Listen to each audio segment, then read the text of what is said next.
Thanks for joining us here on 9 News Watch for what could be a very busy day in terms of that threat for severe weather. They'll be mainly for northeastern Colorado, where large hail, damaging winds, as well as the possibility for even a few isolated tornadoes in the picture later on today. If you have access to a garage or a carport, today is a good day for that. And that does include, by the way, Denver, though the higher risk will be probably a little bit north and east of the city. But right now you can start to see a few of those fair weather clouds turning maybe a bit more cumulus, a bit more kind of what we look for in terms of that possibility for some stronger storms, and those could give way to some large damaging hail. Again, there is a tornado threat. It'll be a bit higher as you head north and east of Denver, and also, by the way, damaging winds possible within there as well. Flood threat will be low in the eastern part of Colorado, but you get into the burn scars specifically, it's going to be the Cameron Peak and the Calwood burn scars that will have an elevated threat for flash flooding. I know we've already seen some in and around the Grizzly Creek burn scar, and I-70 does remain closed at Glenwood Canyon. I would anticipate that closure to remain in place for the rest of today. Now, in terms of that threat for severe weather, northeastern Colorado, it's that yellow shading where we have the highest risk in terms of that possibility for severe weather.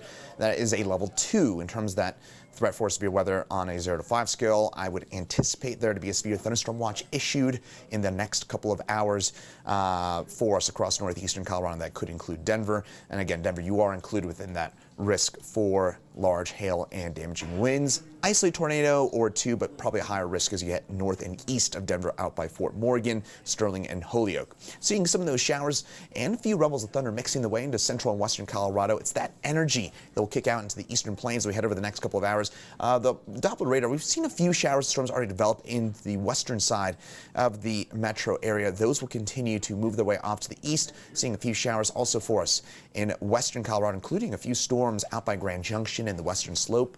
And we've actually had a few severe thunderstorm warnings out that way as well so far today. Flash flood watch, this will be mainly for the burn scars, but Grand Junction has been such a dry summer for many, I should say such a wet summer for many of us out here across western Colorado. We've already got a lot of saturated ground. We're going to be adding more moisture to those areas that really don't need that moisture, or already a bit waterlogged, I should say. And so that's why we do have that heightened risk for flash flooding in that part of the state.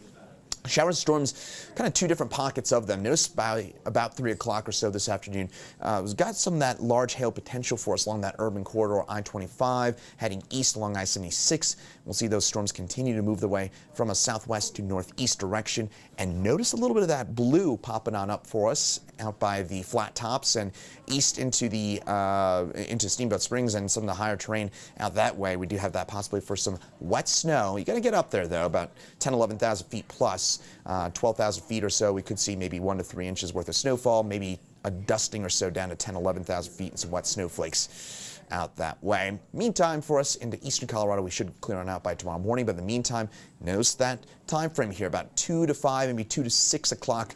We got some of those strong storms, and when we do get those, large hail will be a high possibility, and that could include us in Denver. But again, slightly higher risk as you head just north and east of the city in terms of that possibility for large hail and damaging winds and isolated tornadoes. We do clear things on up by sunset tonight, and then again, you get up into some of that higher terrain up by maybe Berthoud Pass and even Eisenhower Tunnel, looking at that possibility for some very wet snow. Tonight, drop back into the upper 50s with some scattered storms around for sunset at 7:49 p.m. Should be able to see it tomorrow. Beautiful day, 83 degrees, much cooler, and we should stay dry in town. So a much better weather day tomorrow. So you got those outdoor activities tomorrow looking absolutely fantastic for those. And as I mentioned, we should stay dry pretty much statewide tomorrow once we get past some of this initial morning shower and thunderstorm activity. So as we get into tomorrow morning, notice some of that white, some of that blue up in the mountains. That is snow. And again, we could see some of those wet snowflakes as low as 9 or 10,000 feet, more likely at 11 or 12,000 feet or above.